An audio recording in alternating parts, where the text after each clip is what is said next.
Good afternoon, everyone. It is a great pleasure to introduce you to this panel where we will be discussing with some lovely ladies who are based in Singapore and Hong Kong, and myself, I'm based in Bali. And we're going to have a collective discussion around sustainability and fashion. And I won't be too long in introduction, but I wanted to say that and stress that I think this is a topic that couldn't be timelier today, as sustainability is gaining momentum, and we see movements like the slow fashion movement, the fashion revolution, even the fair trade movement, all of them coming together, and there are more and more brands and designers and consumers who are asking for more transparency in the supply chains. So without further ado, let me give the floor to the designers who are here with me today to introduce themselves and their brands. And then we will have a discussion around a number of questions. So Sharon, would you like to say who you are and your brand, something about your brand? Yeah. Hi, my name's Sharon. I have a new cosmetics brand called Reflex Me. It's vegan and cruelty-free first and foremost, but I'm personally passionate about sustainability. So every area of the business, I look to see where I can reduce waste. I don't hold a lot of stock either because I think one of the biggest problems we have today is overproduction and overconsumption. So yeah, I'm small and I'm looking to constantly improve. Thank you, Sharon. What about you, Natalie? I'm one of the co-founders at Laces. We craft sustainable sneakers from waste, meaning we take leather scraps and post-consumer plastic bottles together with other natural materials like cork, natural rubber, to craft a pair of timeless and good quality pair of sneakers. Targeting women, but we just actually launched our men's a couple of weeks ago. So yeah, it's for everybody. Thank you, Natalie. Sounds fascinating. Also, Shell, what about yourself? Thank you, Bea. Yeah, I'm Shell, founder of the Yuona handcrafted bags. So the bags actually came about first as a help for the community in Negros, who were heavily impacted with the pandemic closures. So people can travel there, and their main business before is tourism, and the buyers of their hand-woven bags are primary tourists. So with that happening and the community there not having access to online and doesn't have the knowledge to kickstart an e-commerce, we partner with them to bring the products online as a start. And then we saw some opportunity in terms of, hey, we can improve the product more in terms of design and its sustainability factor, because for one, all the products are all of the materials are plant-based, being primarily made of leaves or leaf fibers, and then we've got woods and organic cotton.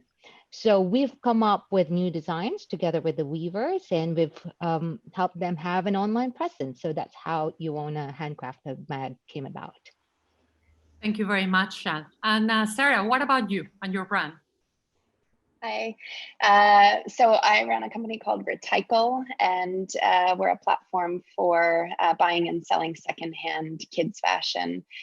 We started about 4 years ago and have grown a lot. And now the mindset is really shifting in a fast way, and customers and sellers alike are embracing circularity, both for the financial rewards of getting a little bit of money back in your pocket once your kids have outgrown their clothes, but more importantly about participating in reducing waste and passing along their clothes to somebody else that can benefit from them. So now we carry over 2,000 brands.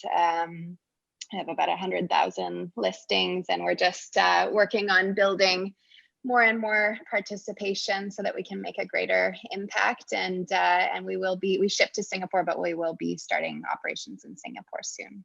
Oh, I'm a big fan. Yeah. Boys always I always dress them in Retycle stuff. Yeah. Something we used to do, like to pass the clothes on, but I think to do it in a more organized and systematic way, this is a fabulous idea indeed. Let me just say a few words about myself, because I'm also a designer. So I'm Bea, I'm Spanish, but I've been based in Asia now for the past 8 years. We're based in Bali, and then we started, it's a brand called Kemana, which in Indonesian means where are you going? And it's a brand where we make vegetable tan leather bags and accessories. So we work in partnership with local artisans, and we make bags that are timeless and that should last for generations. I mean, this is really the idea, you know, to buy less and to really buy better, and also gender neutral bags. So we are trying to blend like European design with local craftsmanship, because it's amazing in Indonesia. I mean, the level of and the skills, you know, of the local artisans, weaving the leather, you know, like painting the leather, doing different types of things. So we also have sustainability it's very dear to us, and the whole brand started with that, like at its core. So so this is who we are, like, and then maybe we can, you have already been mentioning some of the elements about sustainability, but maybe we can dig a little bit more into that, because sustainability seems to be something that everyone's speaking about, but there's no one single definition of what sustainability means. Is it about the environment? Is it about the people? Is it about everything? I mean, and there are many different ways of approaching sustainability. So maybe Sarah, would you like to say a few words about like how you and your brand, you understand sustainability, and what are the values that you embrace as a brand? You mentioned already some of them, like circularity, etc., but maybe you want to like further elaborate on this. I think just as has been mentioned a couple of times, the beginning of the sustainability journey is making an informed first-hand decision. So if you are going to purchase new, it's buying with longevity in mind, buying for purpose rather than impulse, making sure that it's something that you will love and wear for as long as possible. And I believe that very much for adult fashion. For kids fashion, it's the same values that we're trying to promote, is that the first-hand purchase should be a high quality purchase that can go on and live its longest life. So we are trying to shift mindsets in that way, just purely around the very simple mandate, buy less and buy better quality. But then I think what's been often forgotten is when items reach their end of useful life, and what do we do with those products, any product in your life, but what is the end of life? And that's I think the biggest problem emerges with the production and the first-hand supply chain, but then the afterlife is also a very important piece. So we're tackling that in the second-hand sphere, but I think there's a lot to be tackled in even garment to garment recycling and figuring out the full circularity of garments. And I think it's just a mindset shift at the moment, and having consumers really make more considered purchases. So I'm happy to be sharing the panel with others that are trying to inform and inspire and promote change, because it's happening. Thankfully, there's a big emergent interest, and when consumers stand together, then they affect change. So it's an exciting time to be tackling all the issues. Yes, totally, Sarah. I think indeed it seems, you know, that it's gaining momentum, as I was saying in the introduction, and then it's becoming mainstream, you know, it's becoming the norm, and it's becoming like common sense, which it should be in a way, you know. Yeah. It's like sustainability values. I mean, Shell, maybe would you like to say something, because you were mentioning that you work with the communities, and even the brand was born out of a necessity to tackle a specific social or like problem. So maybe you can say more about that. Oh, yeah, that's right. So 2020 is an extraordinary times, I guess, for all of us, right? So that's, to be honest, that's also this year where we see a lot of changes in people's behavior, the way they purchase, the way they use things. And Sarah did mention that there's more consciousness in what we do and how it impacts the community and the people around us. And like I mentioned earlier, when we started with the product, it was really initially just helping out people. And this is when we have that mindset of whatever we do, it impacts the greater population, right? So whether you help an environment or you recycle stuff or, you repurpose stuff, whatever it is that you do, it's really impacting the people around us. It's not, for me, our advocacy and how we started is really helping a specific community, but it doesn't stop there. So from there, you go on to, does our business model then not only just gives back to that community we're helping, but to, say, for example, the consumers who buys our bag. And of course, also, like Sarah mentioned, they bought the bag. Where's that bag going to go? The packaging of the bag, is it going to be thrown? Is it something that can be repurposed or they can use for something else? So all those kind of things we have to think when you have a business. And it's not just, I think the core reason why you started the business in the first place, but more on what are the effect of going along with that business in a bigger scale. Thank you. Yeah, I personally, I often like to define, at least for us, sustainability, I see it as a journey, and then you start, for us, we have a sort of a manifesto, with 10 commitments.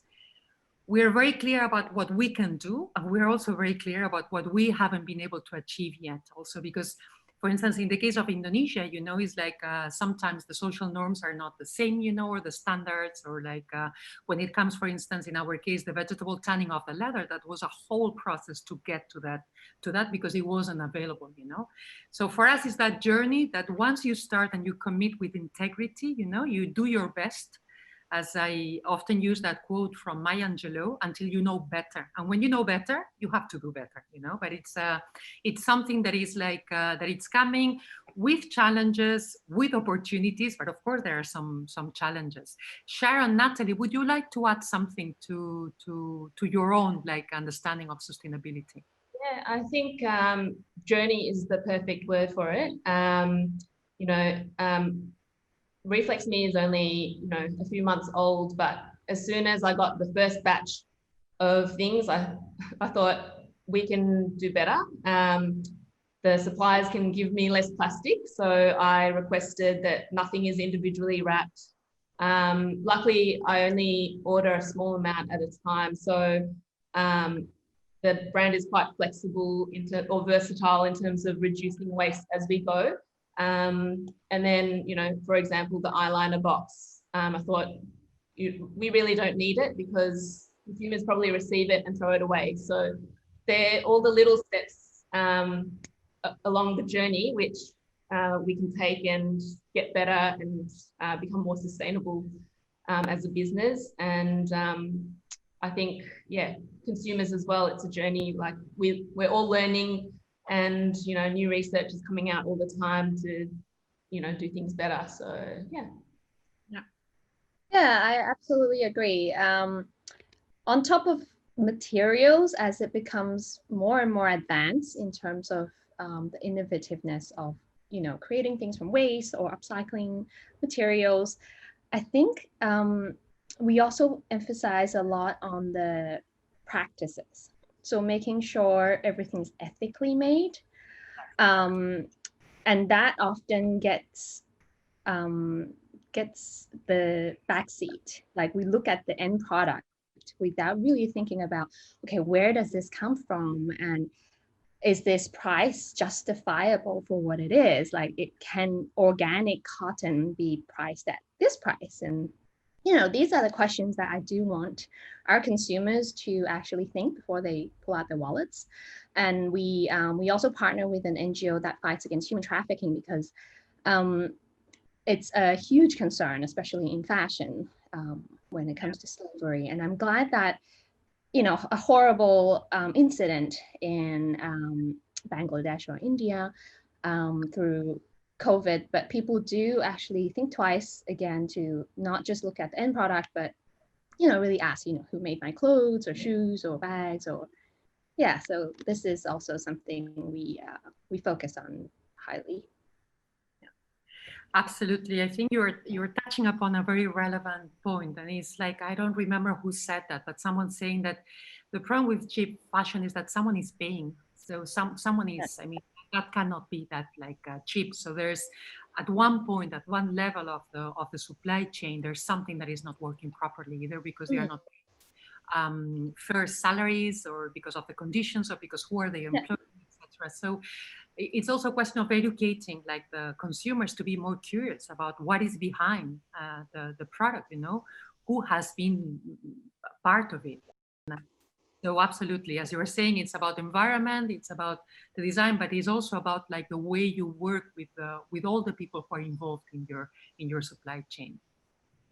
That takes us, and I think I mentioned before a little bit that it's a journey. It doesn't come without challenges. It comes with opportunities also, as there are more and more new materials, there's more innovation happening, you know, there's more transparency, there's more awareness, but there are challenges, and I'm sure that we can share some of them. Shell, would you like to say something about your own journey and like the challenges and opportunities that you have faced so far?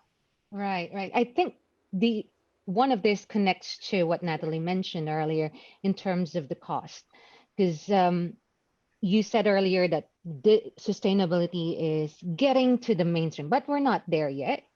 And a lot of the businesses that starts going into sustainable business model, organic natural products, is not hitting to scale yet. So in terms of quantity, pretty much a lot of us are small players, and it comes to have an impact on the cost of the final product. And somehow there's still that mindset that, you know, if your product costs this much, it has to be branded.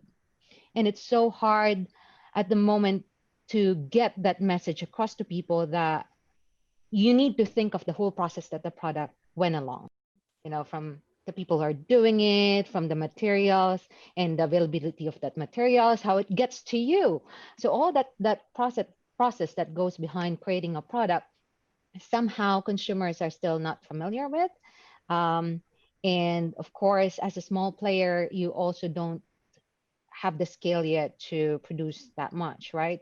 And of course, we're not fast fashion. So that's the other thing as well. If you're not producing that much, then you don't stack up, and that impacts your cost. So those are the things that are still a little bit of a challenge. Well, I wouldn't say not a little bit of a challenge, but a challenge on making the product or the business sustainable.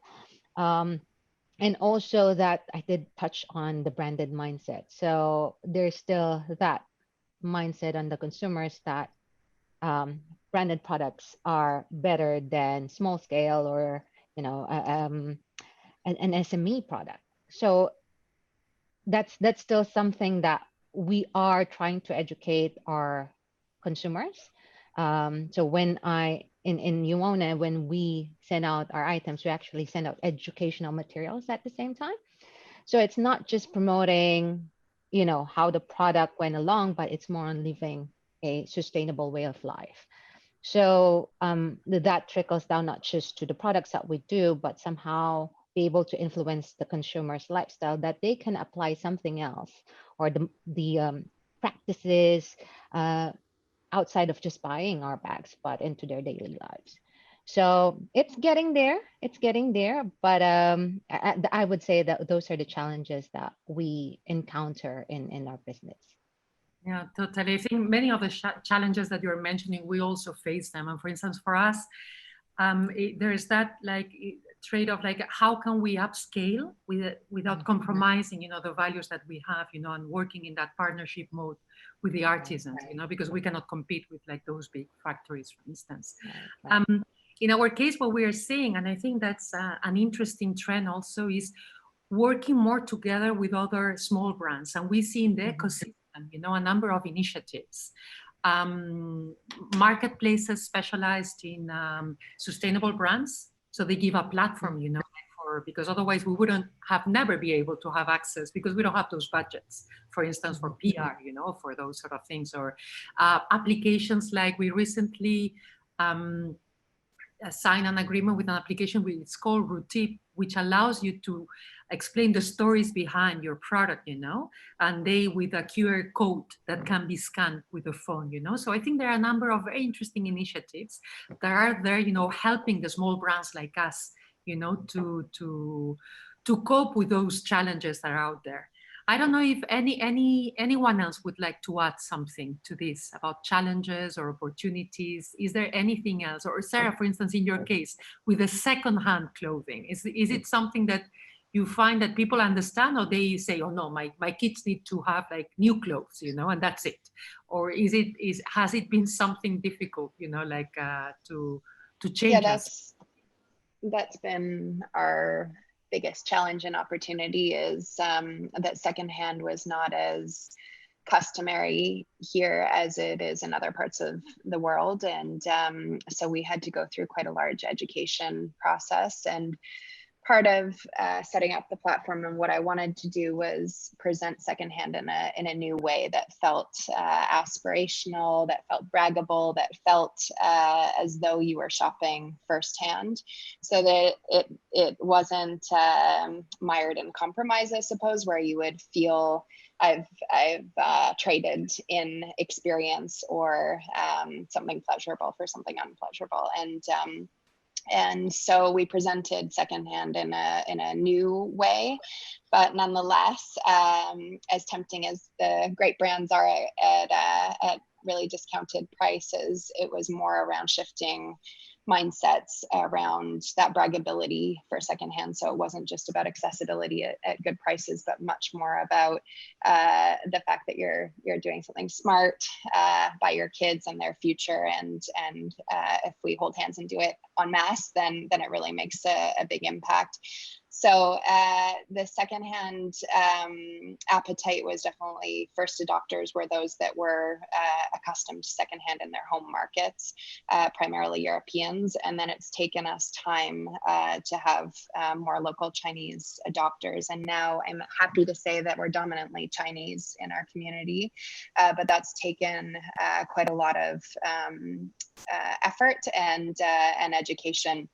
Because as soon as people understand that their kids are going to outgrow 2,000 items of clothing, and that there needs to be at least a thought process around where those clothes will go afterwards and how quickly they outgrow, it's quite once we have people participating, they really understand the benefits. But it's one person at a time, and moms are our greatest asset in terms of sharing and advocating on our behalf, because as soon as they've advocated to one of their friends, they tend to be able to have that same effect of transitioning someone potentially from firsthand to secondhand, or at least have the mindset around what they're going to do with their clothes after they're outgrown. So yes, but secondhand is still at quite the early stages, I would say, in Asia in terms of mass adoption. But as we keep saying, the mindsets are shifting, and it's becoming just sustainability generally, and lifestyle changes are becoming more mainstream. How did people react to using things secondhand during COVID?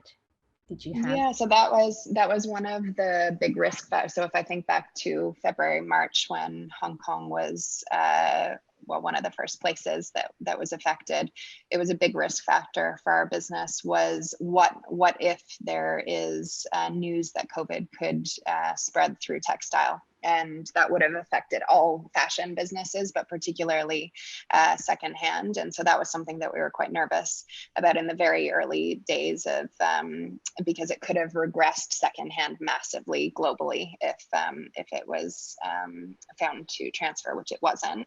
But yeah, we haven't had, actually, our business has grown a lot through COVID. I think people have had the time to think about their lifestyles more so than they have when they're chasing around their busy lives. They've had a little bit of bit more downtime or time at home. So yeah, thankfully it's worked in the opposite direction, where it's had a positive impact on our business. But yeah, interestingly, that's something that I think would be on some people's minds, but because it's been proven not to have any any relationship to the virus, then there hasn't been any apprehension. So yeah, lucky, but Always could have psychological. been. Yeah. Yeah. Natalie, let me like hand it to you now, and maybe because Sarah was already mentioning like something about like how secondhand now is taking more time maybe in Asia, you know, like to understand, you know, like secondhand and to use it. What about like more generally speaking about sustainability? How do you see that in the Asian? How do you see the Asian sustainable fashion like seen today? Where do you see the trends? What do you see the major changes? And maybe also related to whether COVID or not has had an impact. Some of you were already touching upon that. I think we're definitely in the early stages, but it's picking up very fast. We see a lot of emerging brands or even large corporates trying to have that piece of pie because it doesn't just sound good, but it's also what consumers are after. You know, smart consumers are after things that are of better quality and, you know, asking more questions before they buy. So I feel like there's a lot of greenwashing going on and there's a lot of education to be done in this area, but it's all good. Like it's going in the very great direction of, you know, in the big picture. Having said that, I feel at least in Hong Kong, people are still cautious with the money. Just because generally the economical climate isn't so great right now. I think that has impacted maybe their mindset of shopping. Maybe they would have paid that extra for something that's more sustainable, but something is holding them back. But I feel like people are definitely more educated. Yeah. What about do you see like Sharon or Shell, how do you see like your consumers? Have you seen a shift in their mindset, or you see that people are more open now and understand better what sustainability means, or are willing to walk that extra mile, you know, and to pay that extra price, as we were saying, for something that is more like that will last longer? How do you see that? I've been quite impressed by the amount of people that are interested in sustainability and want to lead a greener lifestyle, and they actually seek out information. So that's a great start for all the businesses that want to provide a product that is eco-conscious and sustainable. Yeah, so I think that's a great start, and it's, you know, we need people to be seeking that information out just to make sure that they're making the right choice. Yeah, totally. One of the things that I've been reflecting quite upon lately is like is that naming and shaming doesn't work, you know, like, so I think as brands, we really need to offer alternatives and things that the design has to be there, the story has to be there, but like really offering an alternative of what they can buy instead of telling them that what they are buying or that fast fashion is bad, you know? So I think there, like us, we have that big role, you know, like, and as some of you were mentioning that before, and I also feel that in our brand, there's a lot about like informing, you know, there's a lot about like telling why we do the things the way we do them, you know, and the justification, and explaining to them in a way that can be easily understood by consumers. Can I just Sharon, add on that, because yeah. I think you're making a good point, and actually something that Natalie's touching on too is that consumers are unlikely en masse to make changes unless we can offer them equivalent offers that are green. And one of the benefits, I think, of secondhand and a positioning is that lots of people are still going to only want to spend so much on particularly kids' clothes because they outgrow them so quickly.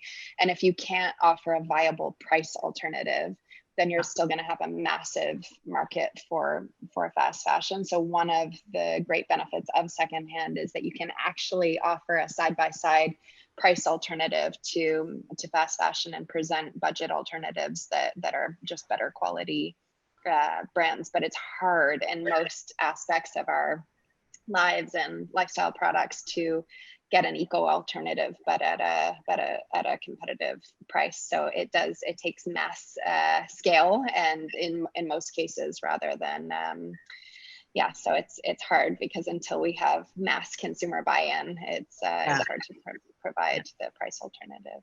But also, Sarah- sorry to interrupt. I feel like as we grow this sustainable consumer, the price will naturally come down on us in terms of the cost. It's always a matter of economies of scale, right? We're purchasing it at a higher price because nobody else is purchasing materials right now. But I feel like within a few years, it's going to come down. I think so too. At the same time, I think maybe it will never go as down as the fast fashion, and it shouldn't, you know. Personally, this is what I believe, what I think. And I think it's also, I mean, maybe you buy, I don't know, a jumper and you pay like $60 US, you know, instead of buying 6 jumpers, you know, that you pay $10 for each, you know, but that jumper is gonna last. So there's that, it's a different mindset of like more, I often think, I remember the way my grandparents used to buy, you know, I mean, they were like even the clothing or things were like an investment, you know, they were thinking twice, they were getting curious about who was making them. So I think it's going back to those values, you know, instead of like using things and throwing them away, that you have things that you can relate to. And there are things that are meaningful to you, and that they come also with a beautiful story, you know, they come with a story behind. So you can relate to them. Sarah, before we move to the next question, I had a question that I was like, as I was hearing you speaking, what has been, because you have secondhand from brands, what has been the reaction of those brands? Because you are selling now secondhand. So it means that, I mean, were they in favor of that? Or they feel that you are like taking, you know, their marketplace, because this is like, they should be selling, you know, those first-hand products. What have been the reactions so far? Yeah, it's a really interesting question. There's, I think the first-hand market doesn't really know how to feel about secondhand because it's happened quite quickly, and they're not sure of whether to engage, whether to go into defense territory, to build their own secondhand platforms. I think the brands are still trying to figure out what their position on secondhand is, and whether they're supportive or defensive. In kids, so that's how in the women's or adult space, but in kids wear it's a little bit different because it's quite difficult for a designer brand to sell at regular price, because most parents are acutely aware of the fact that that item is only going to last for 3 to at max 12 months. And so it is actually quite difficult for the brands to sell at regular price. So they end up being very promotional. And so one of the ways in which we've positioned ourselves with the brands is that we're a helping hand to those first-hand purchases, because we're rewarding with an after-sale market. So if those brands are connected with us, then it basically helps to influence that first-hand purchase, and that hopefully we're encouraging customers to buy at better brands, and so we don't take fast fashion brands on our platform. So we're basically saying to the consumer, please don't buy Zara or H&M, please just go a few inches above on the value chain, and then you'll get 10-20% back on your purchase when you are finished with it, and then it can live 2, 3, 5, 10 more lives. So we are very much friends with the brands in the kids wear space, but it's a complicated relationship with the resale environment generally, and how brands want to engage or defend. But I think ultimately the brands are going to have to figure out a way that they can also participate. So we're working on other projects of participation, and we're trying to create wins across the industry, so that we're not taking anyone's market share. In fact, we're just enlarging market share and participating with the brands as opposed to against them. Yeah, thank you, Sarah. No, I totally, and I think, and you're touching on a point that I think it's relevant. We were saying that and I think it was you, Shell, saying before, sustainable fashion is still far from being mainstream. But personally, in the last 2, 3, 4 years, I see more and more questions. And those questions that are being put on the table, maybe like for the first time because they were not there, they are also addressed at brands that there's no way they can continue with business as usual, so they have to find a way of answering them or positioning themselves, maybe regarding the second hand, regarding the origin of their products, they will need to prepare an answer when people ask them, where does this come from? What happened? I don't know, like, how do you work with the workshops in Dhaka? I don't know, in those countries. So I think it's coming the time when, like, with more transparency, that brands will have to take a position on those issues, and say what they are doing to tackle them. Yeah, you're right, Bayan. If I may add to that, it didn't stem out from those brands just thinking, yeah, we need to be more transparent, we need to be reflective of, the processes behind it. But it's actually consumers who starts to challenge the norms, and they have to do something about it. And those brands that Sarah did mention earlier, they start to do that and start flagging, this is, we've used a recycled material for this one, this one came from this country. I'm saying it's far because not everybody else is doing it right now, but those that have been challenged starts to respond to these questions that has been put to the table. Yeah, totally. Sharon, what would be your, if you had to give some piece of advice to consumers, what would you say? What would you tell them about, like, why should they embark on buy sustainable, or what should they look for, or like, what would be your advice to them? I think, first and foremost, always keep learning, always keep questioning. There's a lot of information out there. Some of it's not quite accurate. Some of it's, spot on. And I think don't be too hard on yourself. Everyone's on a journey, and as long as you are trying your best and you're questioning and keep learning, I think, every little bit helps toward the sustainability. So I think that's the most important thing for consumers to keep in mind. Don't be too hard on yourself. Yeah, I think that's a very good piece of advice. And as I was saying before, naming and shaming, I don't think it works. And I think it's important to pick our own battles. I don't think, even myself on a personal level or as a brand, I don't think we're 100% sustainable, As I was saying, it's a journey, and there are still many things that we cannot do, maybe because of the cost, because options are not yet available, So I think as long as you keep that commitment, and as you have the means and the environment is conducive for you to be better, let's do it, but without, as you were saying, being too hard, because there's no point in being too hard on ourselves. There's pros and cons to, you try and do good, but there's always cons to that as well. Like, for example, organic cotton, it still takes a lot of water and it takes a lot of land, but it's better because you're not using the pesticides and the toxic chemicals. So there's always, everything is. Yeah. Anyone else? Would you have any other advice that you would like? Because I'm sure that the audience, like, in many of them will be like, some of them may be designers like ourselves, but many will be like consumers. What would you like to tell them? I think one of the most common, it was brought up earlier, just with greenwashing. I think a lot of consumers just don't understand what they're looking for or what they should be looking for. I think the intent is there. Everyone wants to do better, but they don't necessarily understand how or what they should be looking for. And we don't get very many questions, but I do think there should be more. I think there should be a really open dialogue with brands and companies to just ask them questions about what they're doing or how they back up claims of being sustainable, and just holding companies accountable, because everyone knows that's running a company. If you receive whether a review or an email from someone, you act. I mean, you do feel as though at the very least you owe them a response and a validation, but you start to change the more feedback that you receive. So I think there's so much power in the individual. but also every individual has a community. And so you can if you're making a change in your own lifestyle, whether it's a recycling initiative or shopping secondhand, never underestimate the fact that you have at least 20 people in your community that you could probably affect change in their lives as well.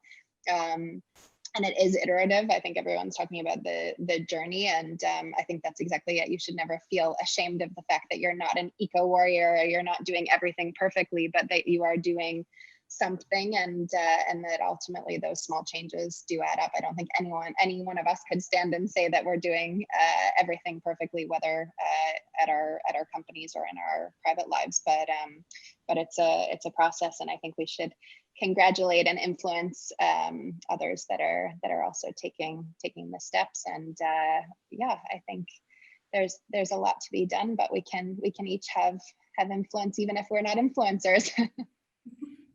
Yeah, totally. I mean, one of as a brand, our mantra, and this is a personal mantra also, is that we can all shake the world in a gentle way.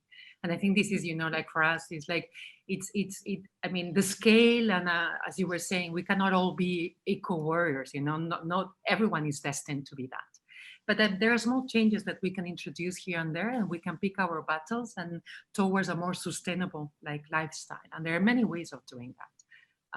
For some, it would mean going vegan. For others, it would mean, more on the environment or more on the people. So there are many, many, many different ways.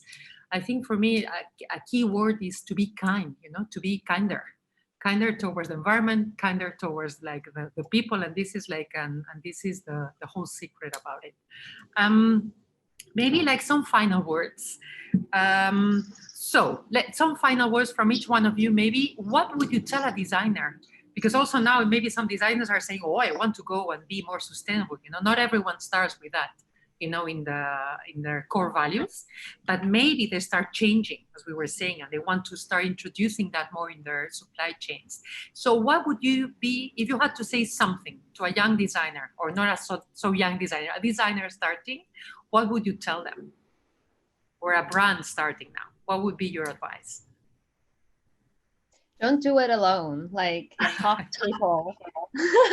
Don't try and figure it out yourself. Yeah. The power of community. Totally. Yeah, there's so much resources out there in this space that you can do your thorough research, and don't jump into something too quickly, because especially when it comes to production and supply chain, it's just so hard to change. You're stuck with this batch, and yeah. So do your homework. So don't be alone. So sorry, Sharon, what about you? What would you tell them? I think continuing on from what Matt was saying, it's great to start small. If you've got a green mindset already, it gives you the versatility and flexibility to change what you're doing, to make things better quickly. You won't get stuck with a lot of stock that goes into, the overproduction problem that we have right now. So, as businesses, you don't want to overproduce. Then you're adding to that problem. So I think that's a good, starting small is a great place to start. Yeah. Okay, so we have don't do it alone, start small. What about you, Shell and Sarah? What would be your advice? For me, I would say don't jump into bandwagons. So, I think now, because there's a lot of, noise on, brands needs to be more sustainable now. Okay, I'll open a handicraft shop because it's made of this and that, but doesn't really understand the process behind it. So just do it like that.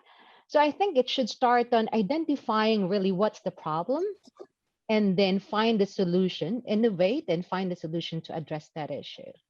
I think a lot of successful businesses, sustainable or not sustainable for that matter, it starts with addressing a need.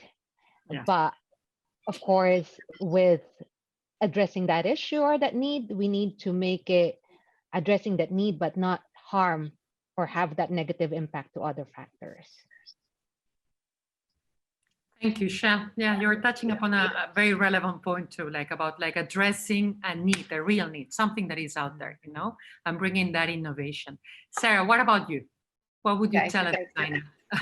I follow on to what Shell said, because I think that's imperative. And in the kids wear space, I think it's funny, when you're in the afterlife space, we see 2,000, or we have 2,000 brands on the platform, but there's many, many more kids brands. And so every time somebody says they're about to start a kids brand because there's a hole in the market, I could very easily say there are no holes in the market. There are just no holes. And everything in the kids wear design space exists. You probably just haven't been exposed to the brand that is exactly like yours from Spain or somewhere else. And so I think it's making sure that there is an actual market need and that you're not just producing more stuff. And I think what's happening through COVID, which is really interesting, and actually I was talking about it earlier, because at the beginning of my career, I worked in fashion for a long time.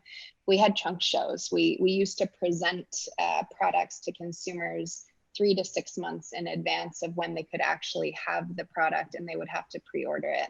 And I think we're shifting back to a mindset where there's an appetite for more considered purchases, something that you have to wait for.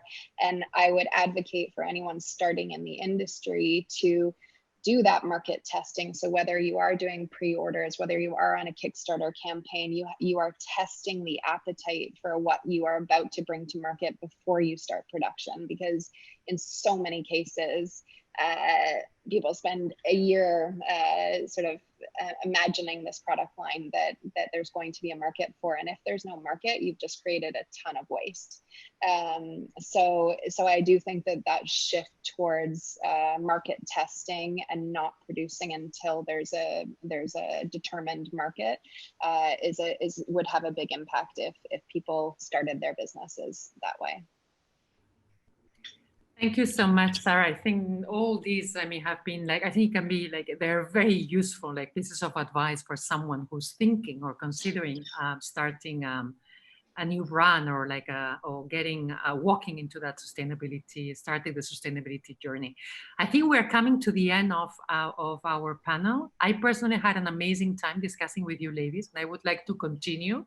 Maybe we will be able to do it some other time. I don't know if you have any final words, something that you would like to say to our audience. Any one of you? I just have one tip that somebody passed on to me recently that I loved, which is shop when you're happy. Yeah. Because we often make bad choices when we feel that a consumption or a purchase will improve our mood. Yeah. That's a very nice piece of advice. Nat or Shell, Sharon, anything else that you would like to add before we bring this to an end? For consumers, maybe a question you should ask whenever you buy anything is, do I really need it? Because I think that's one of our biggest problems is buying a lot of stuff. And will it last? So that's probably the 2 biggest questions that you should ask before you buy something. Yeah, totally. Yeah. Nat or Shell, any final word? For me, Christmas season, just around the corner. You're going to buy stuff for friends, family, loved ones. What I'm just going to say is make better choices. Yeah. That's a beautiful message. Nat? Yeah, sorry to interrupt. I just want to thank everybody who's watching. I think the fact that you actually sat through this and spent your time listening to us and trying to understand a little bit more what sustainable fashion means is already a huge step. So thank you. Thank you, everyone. And thank you to my fellow panelists. It's been a pleasure. Thank you. Yeah. Same here. Thank you. I've learned a lot. Yeah, totally. I think like the discussion has to continue. And there's so much still to discuss and exchange. So it's been a pleasure. I think we're going to stop it here. Maybe we will get some questions, as you were saying before, from some of the audience. And I'm sure that all of us, we will be delighted to answer them.